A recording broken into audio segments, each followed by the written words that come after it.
Now, what else we're going to talk about today is going to be an amazing show, and I'm glad that all of you could make it. We're going to talk about King Solomon's command to cut into pieces. And we're going to understand what that really means. We're also going to look at Solomon's temple. We're going to take a look at this temple, and what you're looking at with these cherubim standing side by side is the Holy of Holies, which is 20 cubits by 20 cubits by 20 cubits. The cube, 8,000 square cubits, laden in gold. And this was the Holy of Holies where God dwelled on earth. And you're wondering, why is it a cube? And we're going to get into why that is. Okay, everything God does, it is good. The devil has an evil counterpart. But to start the show out today, we're going to talk about Alice in Wonderland syndrome. Now, this was a shocker, and we're going to go over some very bizarre findings. See, science is a master at compartmentalizing information across different specialties, compartmentalizing, trapping information in silos so that you never look across to the next silo to put the pieces together. And we, I believe, today are going to be able to put some of the pieces together because we know how to think laterally. We know how to think outside the silo. That's where the truth lies. The deception lies in division, in compartmentalization. The truth lies in lateral thinking. Now, what is Alice in Wonderland syndrome? It is a shift in depth perception. It is a shift in your perception of your reality, and this is very real. And as I shared with you guys, both my son and I experienced this shift in reality at roughly the same age. I think I was a teenager, and as was he, early teens. It seemed to coincide with puberty. But we're going to get into some of these studies. Now, there's going to be a lot of scientific information. I'm going to do my best to try to paraphrase this for you guys so that we can have a more accurate understanding of what this might mean. But here's the exciting information. As you know, your pineal gland regulates melatonin in your brain. And I believe we found a direct link to Alice in Wonderland syndrome and the pineal gland. And that to me is exciting because it is a shift in your perception. Now, some people have associated this with out-of-body experiences. And I've never had an out-of-body experience per se, but I have had maybe some of the precursors to that, which is like an Alice in Wonderland syndrome. So what is Alice in Wonderland syndrome? Well, again, it's a shift in your depth perception. It's usually accompanied with some kind of state of illness, brain injury, which is some of the things we're going to cover today, and or there is no explanation for it in 50% of cases. And what happens is you're in this sleepful state, about to go to bed, lights are out, you look across the room, and the dot, the little red power dot on the VCR or the whatever, all of a sudden looks like it's really far away, like twice as far or 3 times as far away.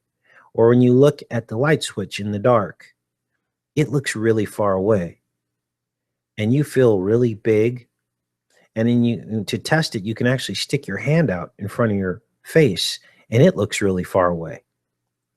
So it is something going on in the brain. Now, this particular author talks about it. It says, a few months ago, my 10-year-old daughter, Paulina, was suffering from a bad headache right before bedtime. She went to lie down, and I sat beside her, stroking her head. After a few moments, she looked up at me and said, everything in the room looks really small. And I suddenly remembered, when I was young, I too would see things far away. So this is a case of a hereditary experience of Alice in Wonderland syndrome, which is what my son and I both had. And it looks as if everything in the room was on the wrong end of a telescope. And that's exactly what it looks like. I asked Pauline if it was the first time she experienced such a thing. She shook her head and said it happened every now and then. When I was a little girl, I told her it would happen to me, and I had a fever or was nervous. I told her not to worry and that it would go away on its own. Soon she fell asleep, and I ran straight to my computer. Within minutes, I discovered that there was an actual name for what turns out to be a very rare affliction, Alice in Wonderland syndrome. The actual condition is called micropsia. Micropsia. Objects appear small. Some sufferers perceive their own body parts to be larger or smaller. So this goes on in this article. They're associating with epilepsy and stroke, but oftentimes there is no explanation for it.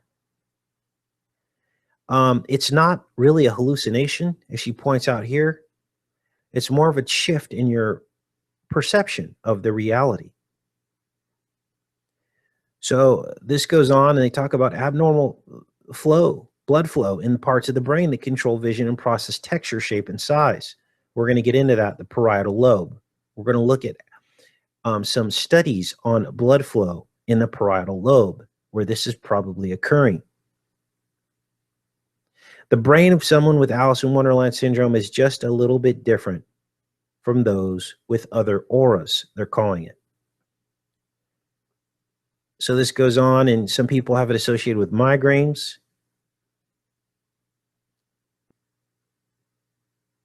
And let's see what else here. Let's go back in the chat, check in on you guys. Whoops. Make sure let me drag this over here. Glad you guys can make it. Again, this will be uploaded later if you guys are going back and forth following the riots. I see K Small in the house. Thanks, girl. Okay, so let's continue on with this. Now, I pulled up this study.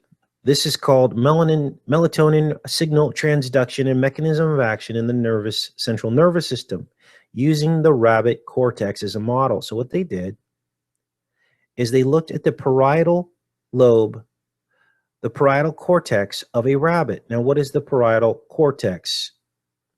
This is the parietal lobe right here. It's this part of the brain that's lit up right here. Let's look at this. This is the parietal cortex. And the parietal cortex is basically controlling your motor controls, depth perception, visual input, the where. It's looking at the where, spatial relationships of objects. So this is the area that's affected during Alice in Wonderland syndrome. So this is what we're going to focus on today. This is it. This is the parietal lobe, back center of your brain. And let's see here. Let's see if they talk about the function here. Plays an important role in the integrating sensory information, which is your sight, from various parts of your body. Now, some people have explained that they're also getting audible changes when they're going through this experience. There's a buzz that occurs in their ears. It says here, information from various parts of the body, knowledge of numbers and their relations, and the manipulation of objects. Its function also includes processing information relating to the sense of touch. Portions of the parietal lobe are involved with visuospatial processing.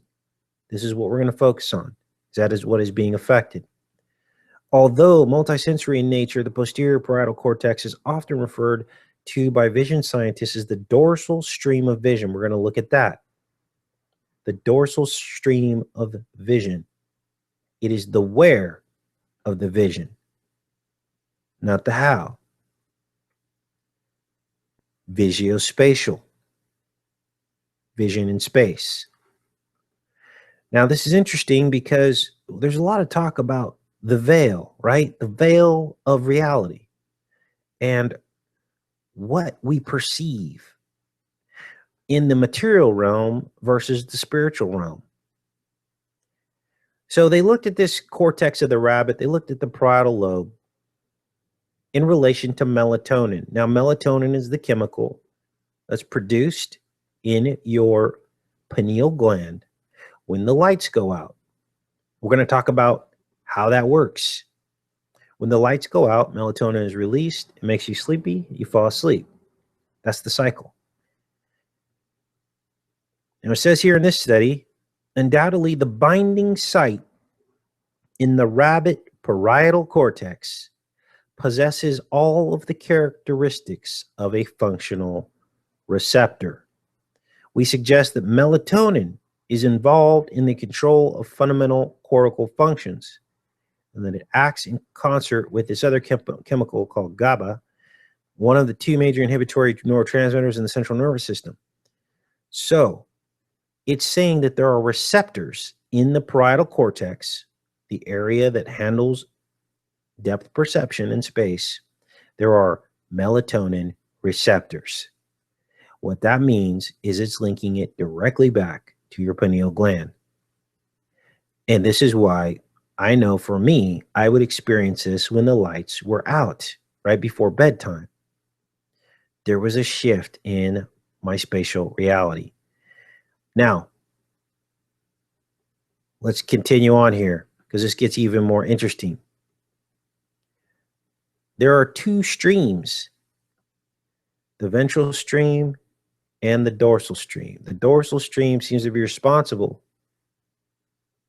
in somehow transmitting this melatonin into these receptors that are in the parietal lobe. It says here the dorsal stream is proposed to be involved in the guidance of actions and recognizing where objects are in space. We talked about that. General features: the dorsal stream is involved in spatial awareness and guidance of actions. The dorsal stream commences with purely visual functions in the occipital lobe before gradually transferring to spatial awareness. Effects of damage or lesions. Damage to the posterior parietal cortex causes a number of spatial disorders, including simultanagnosia, where the patient can only describe single objects without the ability to perceive it as a component of a set of details. Wow. Cannot see the forest from the trees. Is this starting to sound familiar?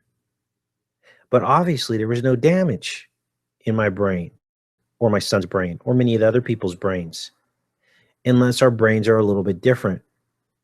This is where the patient can use visuospatial information to guide arm movements, can't use visuospatial information. All of these are related to depth perception. Now, here it talks about the dorsal stream and melatonin. Let's scroll down here.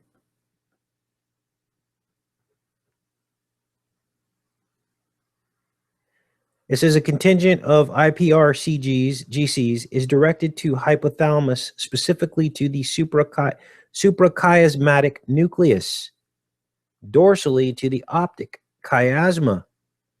Remember we talked about the optic chiasm, you guys? The cross.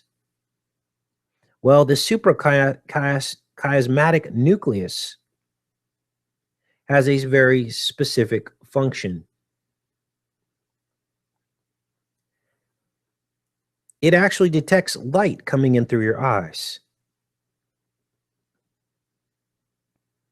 This is the suprachiasmatic nucleus. Here, let's do a close-up of this. Here. This is your suprachiasmatic nucleus. It receives light from your eyes. Let's read about it. Most human bodily functions and behaviors are not steady state. Instead, they fluctuate in 24-hour cycles, such as the sleeping and waking cycles and cycles of body temperature, hunger, and secretion of various hormones. The central clock regulates all of these circadian cycles, is located in two tiny structures in the brain, the base of the left and right hypothalamus. Each of these structures is no longer than a pencil tip, contains several tens of thousands of neurons. These structures are called suprachiasmatic nuclei, because they're located above the optic chiasma, where the left and right optic nerves cross paths. Optic nerves coming out of the back of your eyes, crossing in the middle. We talked about how that is an analogy of the crucifixion of Christ, the cross. Two eyes are the two thieves that try to steal your salvation. The eyes of good and evil, the tree of the knowledge of good and evil. Here's the suprachiasmatic nuclei. It says this strategic position enables the suprachiasmatic nuclei to receive projections from the optic nerve that tell them the intensity of the ambient light entering your eyes. This information is then sent to the pineal gland so it knows how much melatonin to release to make you sleepy and go to sleep. It says the neurons of these nuclei use this information to resynchronize themselves with daylight every day. Now, I believe that the melatonin and serotonin in your pineal is the milk and honey, the land of milk and honey. It says here, fluctuations of the human circadian cycle persist even when individuals are cut off from the light of day. In experiments where the suprachiasmatic nuclei were destroyed in animals such as hamsters, their cyclical behavior, such as their sleep-wake cycles, become completely disorganized. And when suprachiasmatic nuclei were then transplanted from hamster fetuses into other animals, their biological rhythms returned. These findings indicate that the mammalian biological clock mechanism is, in fact, not only endogenous, but also of genetic origin. This is your clock. Light coming in through your eyes dictates your circadian rhythm. Melatonin. The hormone secreted by the pineal gland was not discovered until the 1950s. Its role in regulating biological rhythms was then uncovered only gradually, making the pineal gland the last of the endocrine glands to have its function identified.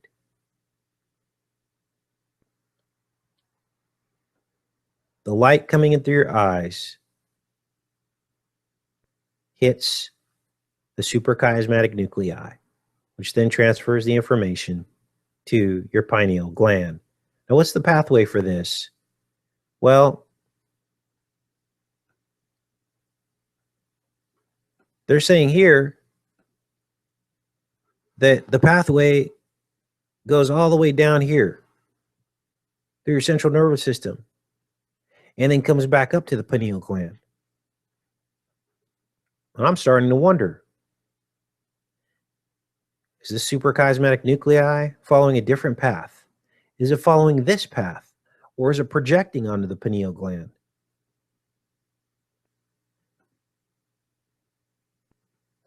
Let's look at some other studies about this, because this goes deep, you guys. Let's see, where are we at here? It says here, the visual system projects to the pineal gland, which itself produces melatonin.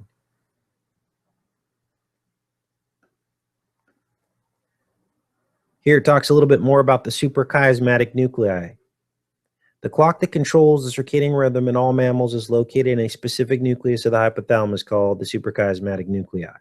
If this nucleus is damaged, animals lose their ability, lose regular rhythms, and fall asleep or wake up at rather random times over the 24-hour day. It says another structure that contributes to the daily rhythm of sleep and arousal is the pineal gland. Structure resides in the middle of your brain. This is what we just talked about. Shows here, under the control of the suprachiasmatic nuclei, the pineal gland releases melatonin at night. Melatonin is released, and look where it goes. It goes up into this dorsal area of the parietal lobe. Now you're starting to see the picture. This Alice in Wonderland syndrome seems to be affected by the melatonin from your pineal gland. Is it true that maybe those of us that were maybe predestined to wake up have slightly different brains? Here's a functional MRI of a child with Alice in Wonderland syndrome during an episode of micropsia. Background: Alice in Wonderland syndrome is a perceptual disorder involving brief transient episodes of visual distortions and can occur in conjunction with certain viral infections. It can, but not always. Hence, we just demonstrated that this definitely looks hereditary. You can't have a father and son or a mother and daughter who had the very same viral infection in the very same year of their life. Doesn't work that way. But science is going to try to make you think that that's what's causing it because they're trying to hide something. Here are the results of this study. In both tasks, the child with Alice in Wonderland syndrome showed a reduced activation in primary and extraciate visual cortical regions, but increased activation in parietal lobe cortical regions. So their parietal lobe, which we were saying, had increased activation. This was in viral onset Alice in Wonderland syndrome. So this one was caused by a virus. But they're saying the parietal lobe, which was what we determined, is the area of the brain where all the activity was going on while this child was experiencing this.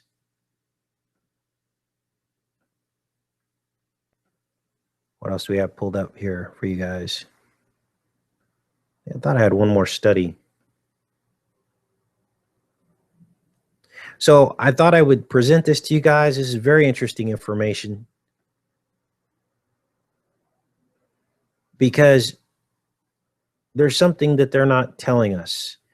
All right, let's continue on with Solomon. Now, many of you heard on Real Talk Live the other night, Dabu had brought up Solomon, and he was talking about some of these findings, demons of Goetia and things like that. I thought that was really interesting. I then compared the 72 demons of the Goetia to the 722 demons of Pokemon. And that video is going viral. My Pokemon video is going viral. But I mean, even when you slap people in the face with the truth, they're going to be in denial. I got weirdos coming on there saying, long live Pikachu and all this. And they call us weird while they worship demons. Anyway, W brought up some good points, and everything that he said is included in the Testament of Solomon. They talk about all this. They talk about the genie in the bottle. They talk about him wielding the the control, this ring. He was like the Lord of the Rings. He had this ring and with the Star of David on it, and he could bottle up these demons. I'm going to put a link to this in the description box. Now, this Testament of Solomon is not in the Bible, but its authenticity cannot be confirmed nor denied. So that's up to each and every one of you to decide whether or not this is authentic to you. I'm not going to sit here and tell you that I could go back to, I think this was dated back to first millennium, Christ's era. So when Christ just before Christ walked the earth, I believe this was written. So I'm not going to tell you that I know for a fact that this is not true. So I decided to go to the Bible itself and look at what we do have that we know has at least been canonized in the Bible. Okay. Now, who was Solomon? For those of you that don't know, Solomon was in the bloodline of Christ. He was the forefather of Christ himself. And I found some interesting findings because I wanted to know who this person Solomon was. Now, it is possible. It is accepted knowledge that Solomon did disappoint God. That's mentioned in the Old Testament, in the Chronicles, in the Kings. That he had wives that led him into idolatry later on in his life. But early in his life, he served the Lord. He had a form of Freemasonry. At least Masonic rituals refer to King Solomon and the building of his temple. And all of these Masonic temples are fashioned after King Solomon's temple. But that doesn't necessarily mean that the original Masonry was bad. We know the current form is bad because these people build and destroy, and they create order out of chaos. We know that. But as we know, for everything good that God does, the devil will come up with a counterpart that is evil. So could that be what's going on here? I don't know. I'm throwing it out there. Why does the word soul sound like the Spanish word for soul, which is the sun? SOL is Spanish for the sun, and SOUL is the soul. These were some things that came to mind today, this morning. And it's up to each and every one of you to pray to the Holy Spirit to find the bottom, to get to the bottom of this. I'm just going to present to you some facts, some information, some things to ponder.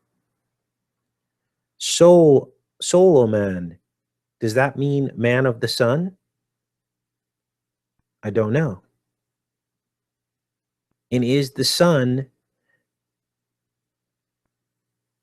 does that play any part to the story of Solomon? Was this his real Hebrew name? Was this his original name, or was this a name given to him? Just like Jesus Christ. Jesus meaning Zeus. But yet we know that Jesus was not the sun in the sky. We know he didn't worship the sun. He worshiped his Father in heaven. These are questions you need to ask yourself.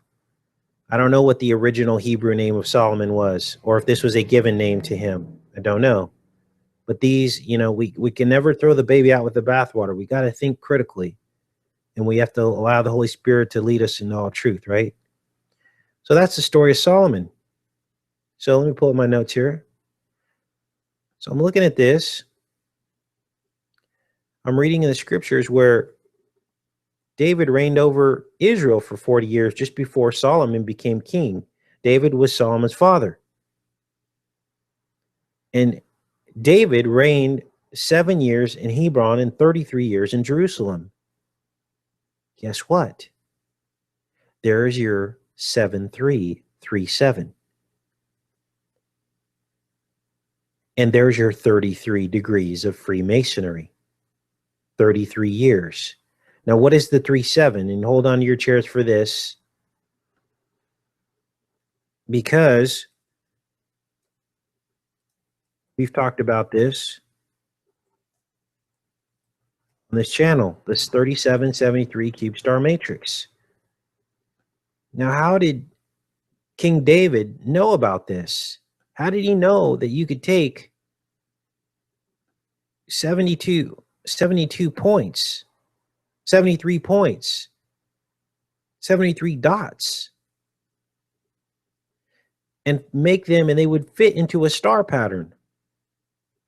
And how did he know that you could take 37 dots, which is the opposite of 73, and fit that into a cube pattern? Remember,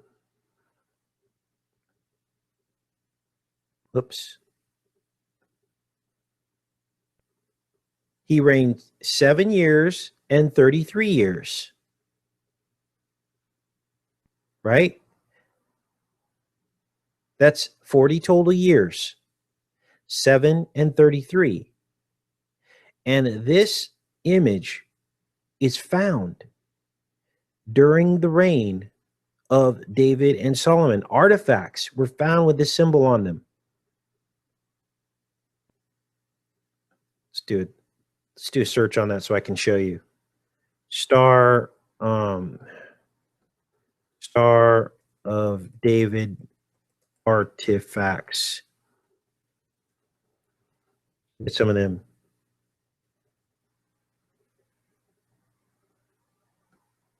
Now, in order to get to the bottom of some of this, we got to be honest with ourselves. We can't shy away from topics that may be uncomfortable, or we don't want to not open doors because we think we're not going to find the answers that we don't want to see. Okay. And that's why I think you guys come here, because I'm fearless in finding the truth. Okay. No matter where that truth leads us. Now, this is interesting because here they talk about many ancient artifacts. Let's see here. It says archaeologists have not found yet in their excavations the shield used by King David in his wars. So we do not know if this shield was in the form of a Star of David or if there had been a Star of David carved on it. They also did not find the seal of Solomon, so it is likely that they will have to wait under the control of demons till the Messiah comes instead of the demons being under our control. What is this talking about? I don't know. But they are saying here in the Testament of Solomon that this Star of David was on this ring that he used to control the demons. Again, take it or leave it for in terms of the authenticity of this book. But they were talking about this ring that he had. All right, so let's move on from that and look at some of these artifacts that were found. Messianic seal was found etched or inscribed on eight ancient artifacts. Here it is here. Here's an ancient artifact here with the seal of David on it. Now, you're probably wondering where I stand with this, okay? My gut feeling, and again, this is just my opinion, is that this cube star matrix represents the whole of God and earth, the original plan. The devil has taken the cube. He's made a black cube out of it, which is his cube, because I'm going to show you how Solomon's temple also had a cube. And God agreed that he would reside in this cube, the Holy of Holies, the golden cube. But wouldn't it make sense that the devil would try to take his cube, which is on the North Pole of Saturn, and like take command over it? And this is the realm we were living in because God says that Satan's the ruler of this world. We saw in the movie Star Trek a symbol with just this pyramid and a cube in it. That's the below, God on earth, Illuminati. Getting rid of the above, which is God. They just want everyone in the material realm down here. Okay? So we work in cubicles, right? We're trapped in this matrix here. This is my guess. Why? Jesus referenced Solomon directly. He walked on Solomon's porch. Let's go and take a look at that. He actually talked about Solomon, his forefather. Let's take a look. Jesus, Solomon. Actually, we're going to do this. www.biblegateway.com.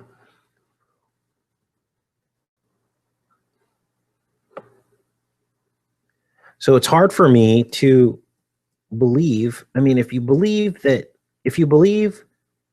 Solomon was evil and the mechanism of control has come down through the ages, and that Solomon was bad, and that then you have to throw out Jesus too. And I don't think that that's what's going on here. I know that's not what's going on here, because Jesus is the Savior, okay? But like here in Luke, Jesus is talking. And he says, consider the lilies, how they grow. They toil not, they spin not. And yet I say unto you that Solomon in all his glory was not arrayed like one of these. Okay? So Jesus is speaking in terms of endearment here toward his forefather Solomon, not as someone who was evil. Here, another reference. The queen of the south shall raise up in the judgment with the men of this generation and condemn them. For she came from the utmost parts of the earth to hear the wisdom of Solomon. Talking about the Queen of Sheba here is who they're referencing. And behold, a greater than Solomon is here. So Jesus is talking about the wisdom of Solomon. We're going to get into that too. So I can't believe that Solomon was a bad person. Otherwise, Jesus would have balanced these praises with criticism about his forefather, right? And this is what makes me tend to want to doubt these kinds of references to Solomon in the Testament of Solomon. Maybe there are logical explanations for these references, and I have not even gone into them to decode and see if they're reading between the lines to see if, in fact, some of this can jive. They're saying here that he used demons to build the temple, God's temple. I just can't believe that to be the case. Unless they might have been angels and they're just calling them demons. You know, like this is not jiving with this. Hope you guys can see my point with that. Let's go back in the chat, checking on you guys. We're just trying to get to the bottom of this. We're just looking at all the information. Yes, Matrix Ministries. He eventually chose Satan over God. We do know that. And I opened the program talking about that. All right, let's keep going with this, you guys, because I think we're getting close to finding some answers. So we talked about the 33. So this is probably where the Freemasonry, 33 degrees of Freemasonry comes from. David's 33 years of reign in Jerusalem. So Solomon sat up upon the throne of his father David, and his kingdom was firmly established. And it does say that Hiram was hired by Solomon to build the temple. Now the Freemasons have a character called Hiram Abiff. But obviously they do some very bizarre types of rituals. And what do you call it? Hazing and things like that. Blindfolding people, and that's not biblical. Which tells me the modern Freemasonry is a knockoff. It's an evil knockoff of the original. Okay. It says here, the house was built of stone. These are all scriptures. You can look these up. Prepared at a quarry, so that neither hammer nor axe nor any tool of iron was heard in the house while it was being built. This is pretty amazing, because to me, this suggests that the temple of God was built miraculously. I mean, how could you not hear any hammer, axe, or tool of iron? How did they move these large stones from the quarry? How did they place them if no sounds were heard when they were being placed? Now, this is the inner sanctuary. This is the picture I showed you here. And the inner sanctuary was a cube. Here's the scriptural backing for that. 20 cubits by 20 cubits. Overlaid with pure gold, the golden cube. Here's the porch, pillars with a length of 50 cubits and a breadth of 30 cubits. There was a porch in front with pillars and a canopy in front of them. Now, what is this porch of King Solomon's temple? The porch is the same porch that Jesus walked upon. Let's read the account. I believe these were like the Pharisees. Let's just read it from the beginning here. Or let's see. Verily, verily, I say unto you, he that entereth not by the door into the sheepfold, but climbeth up some other way, the same is a thief and a robber. Wow. This is powerful. Remember we talked about how to find Christ? There's shortcuts and there are the right way. And it's saying here that it's this, if you take the shortcut, the same as a thief is as a thief and a robber. These are Jesus' words. But he that entereth in by the door is the shepherd of the sheep. To him the porter openeth, and the sheep hear his voice, and he calleth his own sheep by name, and leadeth them out. And when he putteth forth his own sheep, he goeth before them, and the sheep follow him, for they know his voice. He's talking about the sheep. And a stranger will they not follow, but they will flee from him, for they know not the voice of strangers. So the word only resonates with people who know who the voice is. This parable spake Jesus unto them, but they understood not what things they were which he spake to them. So basically, these people weren't understanding Jesus' parable. Then said Jesus unto them, Verily I say unto you, I am the door of the sheep. All that ever came before me are thieves and robbers. But the sheep did not hear them. I am the door.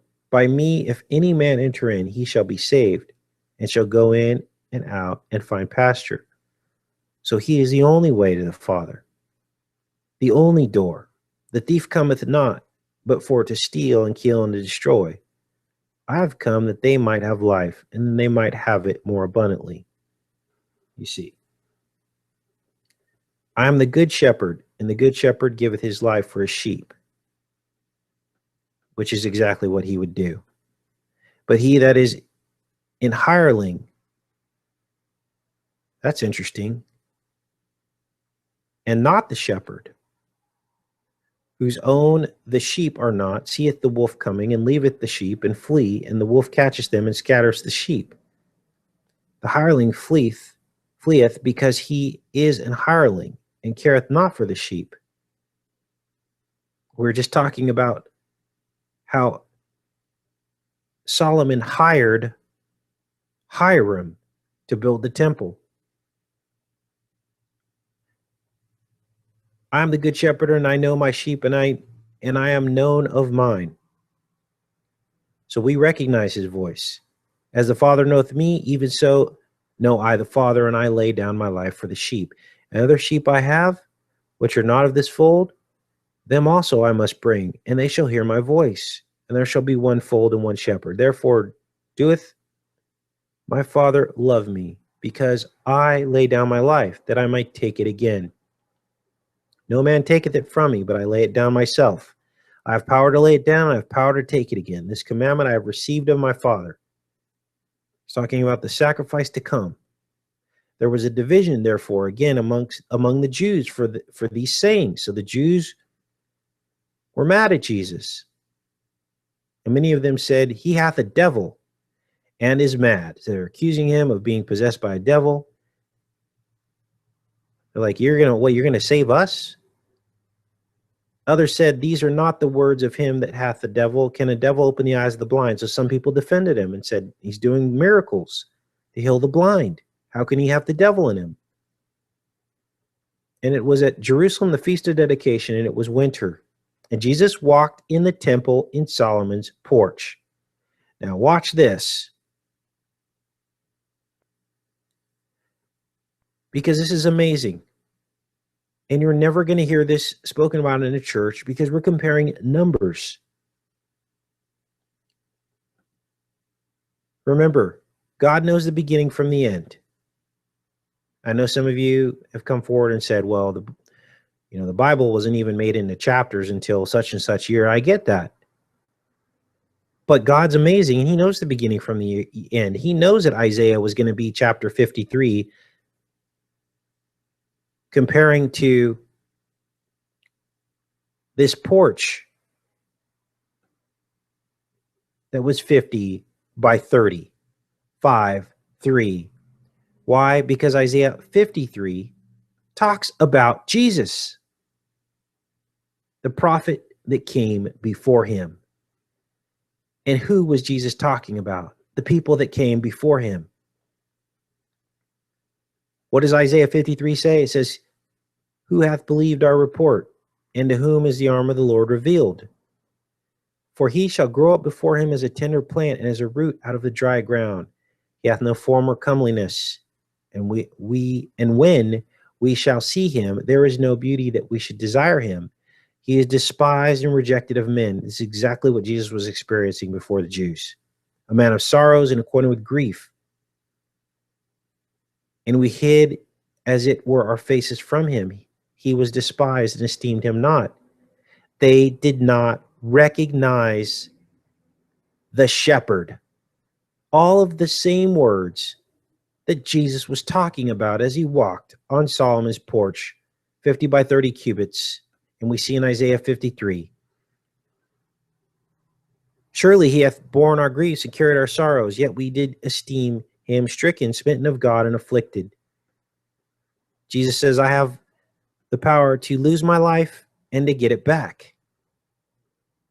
But he was wounded for our transgressions. He was bruised for our iniquities. The chastisement of peace was upon him. And with his stripes we are healed. You see, it's talking about the exact same thing. And then here's the clincher. All we like sheep have gone astray. Jesus was talking about the sheep as he walked on Solomon's porch. We have turned everyone to his own way, and the Lord hath laid on him the iniquity of us all. Exactly what Jesus was talking about. He was oppressed and he was afflicted, and yet he opened not his mouth. He is brought as a lamb to the slaughter, and as a sheep before her shearers is dumb, so he openeth not his mouth. He was taken from prison, from judgment, and who shall declare his generation? For he was cut off in the land of the living. For the transgression of my people was he stricken. And he made his grave with the wicked and with the rich in his death, because he had done no violence, neither was any deceit in his mouth. Yet it pleased the Lord to bruise him. He hath put him to grief. When thou shalt make his soul an offering for sin, he shall see his seed. He shall prolong his days, and the pleasure of the Lord shall prosper in his hand. He shall see of the travail of his soul, and shall be satisfied. By his knowledge shall my righteous servant justify many, for he shall bear their iniquities. Therefore will I divide him a portion with the great, and he shall divide the spoil with the strong, because he hath poured out his soul unto death, and he has numbered with the transgressors, and he bare the sin of many, and made intercession for the transgressors. Then came the Jews round about him and said unto him, How long dost thou make us doubt? If thou be the Christ, tell us plainly. Jesus answered them, I told you, and you believe not. The works that I do in my Father's name, they bear witness of me. But you believe not, because you are not of my sheep. We're back in John. We're back in Jesus' words again, directly mirroring Isaiah 53. My sheep hear my voice, and I know them, and they follow me. And I give unto them eternal life, and they shall never perish. Neither shall any man pluck them out of my hand. My Father which gave them me is greater than all, and no man is able to pluck them out of my Father's hand. I and my Father are one. Then they took up stones against him. Jesus said, Many good works have I showed you from my Father. For which of those works do you stone me? They're saying they're stoning him for blasphemy because he is a man making himself God. Now, if you go to a church, you will never, ever, ever, ever see a pastor draw those connections. Why? Because it's numbers. Do we think our God, do we think we as humans can have fully understood the many facets of God to limit him to not putting numbers in the Bible? Of course not. He is amazing, and that proved it. And if the Holy Spirit was in these churches, they would have found this a long time ago. But sadly, the Holy Spirit is not in these churches. And it's not to say that the church is bad or that the people in the church is bad, or even the pastors, for they know not what they do. They're following instructions from their corporation. But to really find the truth, you can have a direct connection with God and his son on your own without ever stepping foot into a church. You simply have to want to find the truth. And only that will set you free, you guys. Only that. Now this gets even more crazy. Let's see here. Close this up. There's the ancient artifact. I'm going to put this in here, these ancient artifacts with the seal of David. I know it goes through different names. I know that there is a little bit of confusion as to what this seal is because it does look like the cube on Saturn. But as I just demonstrated to you, Solomon's temple at the Holy of Holies also had a cube. You can never throw the baby out with the bathwater. You have to break these symbols down, and you have to look at the good and the evil of it. And the evil often reveals the good because you see that the devil is trying to be like the Most High. He's trying to make a counterpart to it. To do what? To confuse you, which is exactly what he's trying to do. He's trying to get you to deny Christ by superimposing his counterfeit version of the truth, overlaying it over the real truth, so that you say, oh, Jesus can't be real because God was in the Holy of Holies, which is a cube, and the cube is evil. The cube is not evil. It's the dark cube that's evil. It's the purple cube that's evil. The purple cube on the North Pole of Saturn. We also know that the New Jerusalem, which is the new heaven that's going to come down in the book of Revelation, is shaped like a cube too. I think that one's made out of pearls or something. It's got pearl gates. All right, let's continue on with this. See what else I have pulled up here. Now, this is where things get interesting, because we are going to look at the story of Solomon, the wisdom of Solomon, before when he was going to cut the baby in half. Let's find that story. Now, many of you remember this Bible story. I grew up as a Jehovah's Witness, so this was like one of the most amazing stories. And I thought it had everything to do with sharing. And the person who wants to share is the person that wins. And you can always find the truth by the person with the bigger heart. And yes, that's part of the story. And let me go over the story, because many of you might not know what I'm referencing here. If I could find the story, let's see here. Sorry, guys. Trying to figure this out here. I think it's, oh, here it is. The furnishings of the temple. The heading was called The Wisdom of Solomon. Let's find this real quick, you guys. Ark brought to the temple. No. Solomon's prayer of dedication. No, it's back. It's back. Dedication of the temple. No, it's before this. So what is the story? All right, let's take a look at this story, you guys, because this is way different than the version that we've been given, okay? Now, let's get into this. Solomon made a treaty with Pharaoh, the king of Egypt. Now, just give you a little background behind this. This is after the Exodus of the Israelites, which were the forefathers of Solomon. This was after the Exodus, in which God delivered the Israelites from Pharaoh. And we had the 10 plagues and all that stuff, right? Moses parted the Red Sea. So, these were the two seeds. The exodus of God's pure seed, from which Solomon would come, and Jesus and everybody else after that, versus the Egyptians, which were, I believe, the Nephilim seed. They were dividing the seed out, right?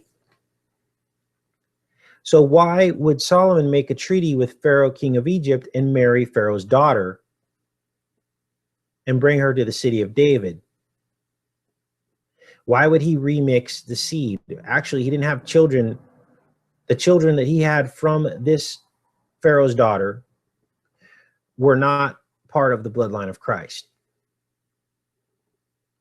In other words, Solomon's wife, who was in the bloodline of Christ, was not this woman, because he had many wives. It says here that the people were sacrificing at the high places because no house had yet been built for the name of the Lord. Solomon loved the Lord, walking in the statutes of his father David, though he sacrificed and burned incense at the high places.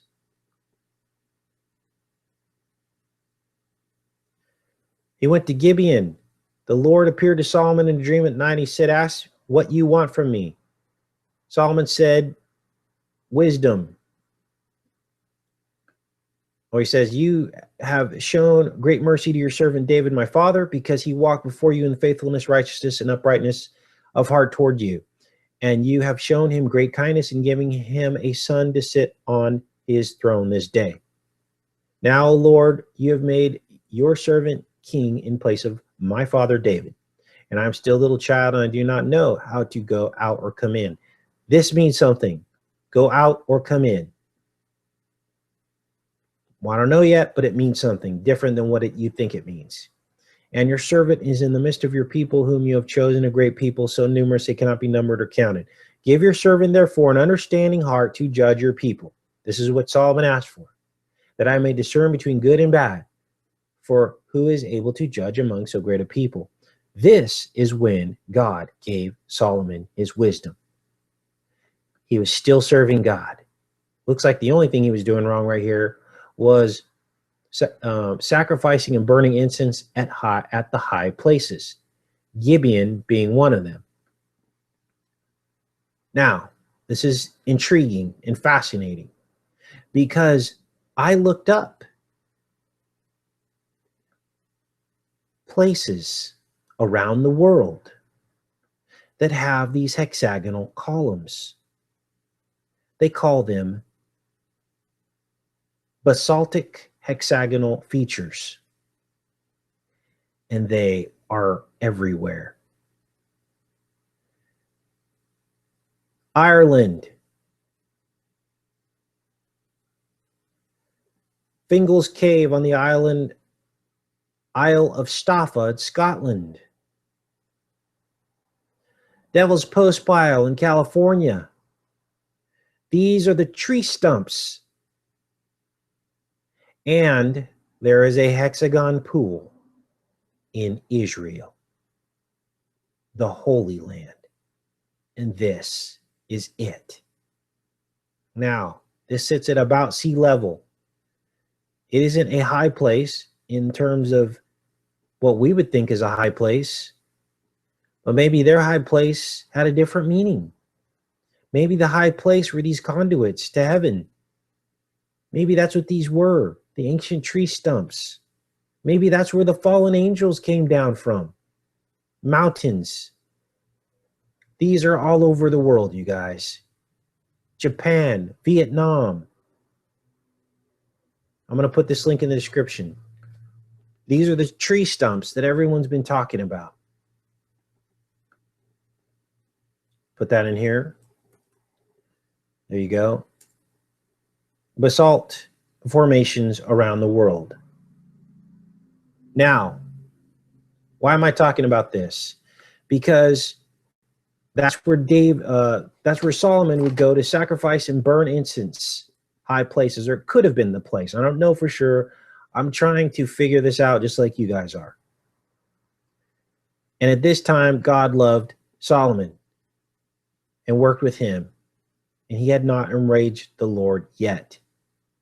Now, why am I setting this up? Because Solomon made a treaty with Pharaoh. Now, then what happened? He asked for wisdom. Let's read the account. At that time, two women who were prostitutes came and stood before the king. So this chapter starts with the two seeds of good and evil. Jesus' seed marrying Pharaoh's seed. And now there are two prostitutes. I believe that the prostitutes represent humanity and the two seeds next to each other. A prostitute has children that can have many fathers or different fathers. Two children in the womb from different fathers, Cain and Abel. It says here, the first woman said, "Oh, my Lord, this woman and I lived in the same house. The house is earth. And I bore a child with her in the house. 3 days after I gave birth, she also had a child, and we were together." Cain and Abel in the womb. One, the father being Satan, and the other, the father being Adam, in the same womb, in the same house. Are you guys starting to see the picture here? There was no one else with us in the house. Only the two of us were in the house. The house is the earth or the womb. Then this woman's child died during the night because she rolled over on it. She got up at midnight and took my son from beside me while your servant slept and laid him at her bosom and then laid her dead child at my bosom. She did the rope-a-dope, switch the child because she rolled over her child. Who's that?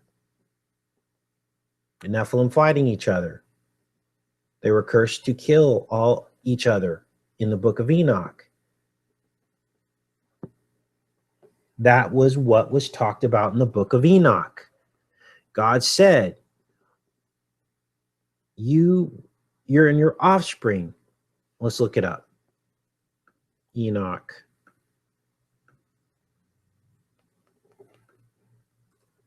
Curse of offspring.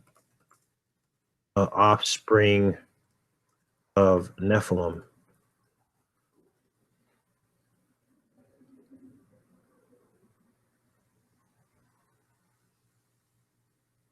Let's try.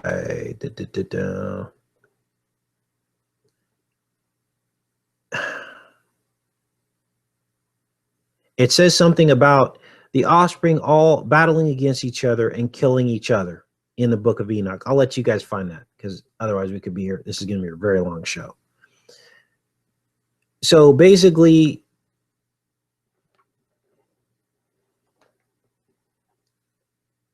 the offspring killed each other, which is tantamount to the woman rolling over the child, but she's not going to let it go because she wants the other girl's child.